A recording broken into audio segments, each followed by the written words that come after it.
insight development.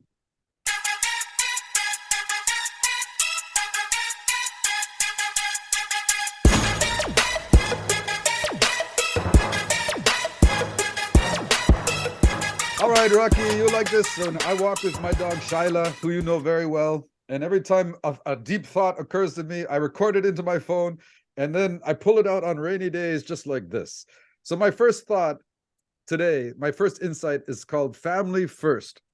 And I want to talk to you about essentially this idea that we have to honor our family. No matter how you feel about the individuals in it, the family name is super important, because if we don't prop it up, if we don't make a big deal about it, then the rest of the world won't either. And so You're not, even to be honest with you, Tamer, um, I, my family is at work. That would be Anne Marie. As far as my brothers and sisters, no, I have one nephew I like, two nephews I like and care about. But as far as my family name goes, I couldn't care less about my family. We're so you basically, disagree with my premise, like right off the bat. You say, no, to you, family is something different. It has nothing to do with the name. yeah, exactly. Okay. Well, within your definition of family, do you put family first? No, So how do you see it then? how I see it, it's a non-entity. A family to me is a non-entity, right? My friends I consider to be my family, but I don't consider my family to be family. But this idea, like even when you watch like mafia movies, even the mafia seems to understand that family comes first, that blood is thicker than water, that you don't. But they're not all blood, you see. The the idea of there's no real sense of blood, right? They have their immediate family, and yeah, people do love their families, but my personal thing, family doesn't, for me, outside of these four walls, family does not exist. Have you been let down by your family in No, order for I've you to been have this? excommunicated from my family. I've been when my father died, uh, I had five older brothers that decided to take on the parenting role, and it was abusive, right? When my mother died, any connection to our family dissipated.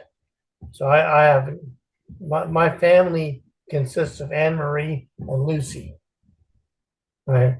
I don't consider anybody else to be family.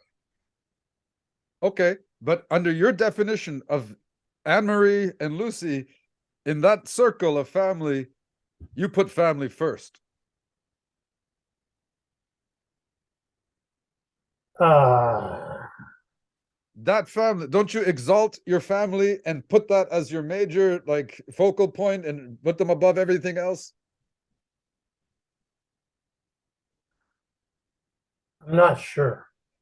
So what's your idea then? Are you saying that the idea of family is overrated, that we shouldn't be so tribal, we should expand our thinking about it? I think if I had children, that would temper my that would temp if I had my own children, I think that would temper uh my hardness towards the issue of family. But as far as I'm concerned now, um, family to me is just it doesn't exist. It's not. Can I ask you, Rocky? It's too an abstract thing for me. Got you. Can I ask you, like, since you seem to be, you describe yourself as kind of the black sheep of your family that Well, got I don't like the word excommunicated. black sheep because it means I'm still a sheep. Right. Okay, got you. But is it fair to say that you sought family in the biker community, um, because of it was faltering and your actual family excommunicated you? No, I don't think I saw it in bikers. What I did was I saw it in in Christian, but still, their family was their family. I was always on the outside. I came to the conclusion a long time ago, Tamer, that I'm not a leader, that I'm not a follower, that I am, like I said before, I just I'm to the beat of a different drummer. I am But just me. you do admit that the Christian community became your new family, and if you don't, To a point, I thought it would be, but that was just my neophyte way of thinking. oh, It wasn't. Um, like oh, these are all your new brothers and sisters, but they're not all your friends. it's kind of like the biker gang, Yeah, right? Yeah. they're because I was such an outlier in the Christian community as a biker, as a Muslim, as just something they really didn't know how to deal with me.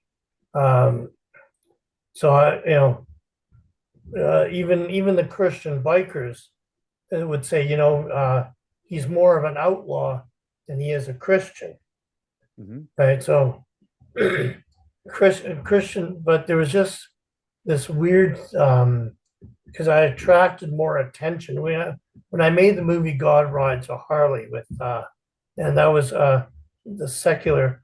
I was given a very prominent role in that movie when we were interviewed by people for that movie before it actually went out. The publicist they had me as being the interviewer, being interviewed by CBC's Midday, Peter Zosky, um,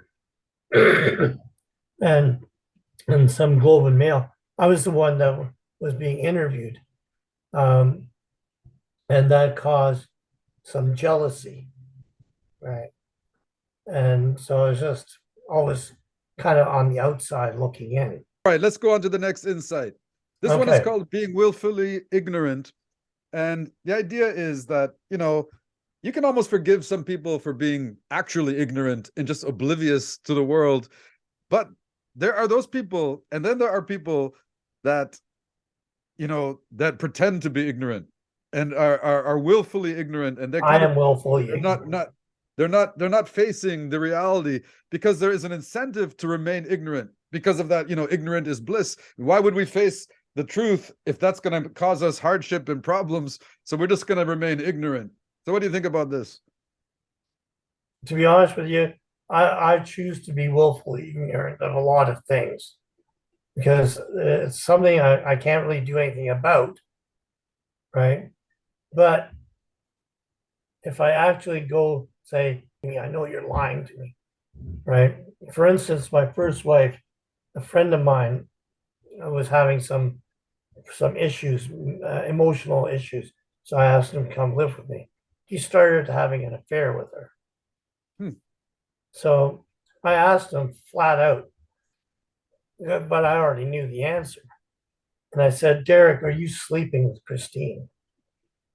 And he said, no, no, I wouldn't. I would never, never, ever do that. You're my best friend. Da, da, da, da, da. What way is that? And I said, Derek, ever heard of Shakespeare? I said, methinks thou protest too much. And I said, I know what you're doing, but I will not. I said, until somebody actually comes up and says to me what you're doing, that's when I will actually take action against you. Right now, we're going to go for lunch. Just shut your mouth. Okay, hey, I don't even know how to work the bleep button because you're my first guest that started cursing like a sailor. No, Take it easy. I've sworn twice. That's Okay. normally you would get a And I've lot. admonished you twice now. Okay, all Uh, right. all right. But I But was giving listen, you a verbatim. I understood. But listen, there's a proverb, a Navajo proverb that says you cannot wake a person who's pretending to be asleep. I use the analogy of a student, right, in class that's pretending that they don't know. I don't know, but I don't know means I'm just not willing to try. another proverb, the Russians say, there's no shame in not knowing. The shame comes in not finding out. And this is all That would speaks be to good. being willfully ignorant. So I think some people find that as the easy way out, to pretend not to know, to pretend not to care, so that they don't have to face kind of So they don't have to take the action, right? and face the profound unhappiness that comes with being aware and opening your eyes to things. Right. Well, no, when I did find out, right, I did take action and I did break his legs with a car with a car door. Which answers the question why he kept lying to you before. I know Because if he would have if he would have told me the truth, I would, just bust him in the mouth but because he just, kept lying and, was actually living with her, right? They lied to me while I was putting him up, right? And saying, look after I was trying to help him and he was doing that. I thought it was just betrayal that needed some action. But I liked him and I didn't want to commit to the action. So I stayed willfully ignorant. can I ask you, I guess maybe I shouldn't, but did you like take a baseball bat to his legs? No, actually, what I had was riding my bike, and I was going to go visit a friend, John, right? But Derek was also a friend of John's, right? And John is actually the one who told me. So Derek is in his car, and he's working on the radio, so he hears my Harley, and he pops his head up. So I drag my thumb across my throat, and I got off my bike, opened and the car door was open, the passenger side. So I got in there, took off my helmet, started beating him with it. Then I looked up over the driver's side, and there was a car door leaning against the fence, right? Just a car door. I told him to stay where he was. And then I went and got the car door, dragged him out by his feet, and slammed the car door on his legs. Oh my God. So then John. In retrospect, do you think that was the punishment fit the crime, or do you regret being that harsh? I think the punishment was light. He took my friendship and basically defecated on it and defecated on me. Right? He was my friend. I knew what Christine was. Like, she could have jumped everybody walking northbound on Yonge Street on a Saturday night while she was headed south, but my friend shouldn't have done it, right? Especially since I was doing him this incredible favor. He was eating at my table. Mm-hmm. He was drinking with me. Yeah. So you said if he had not been willfully ignorant, if he had actually told you the truth, you said that you would have spared him a lot of suffering. Yes, because that means he would have been a man and said, I'm doing this. I'm really sorry, but I love her, and so out of the sense of the fact that he loved her, and that he apologized, because the heart wants what the heart wants, right? So you got to give some deference to that. Okay. Right? All right. Interesting. Last segment of our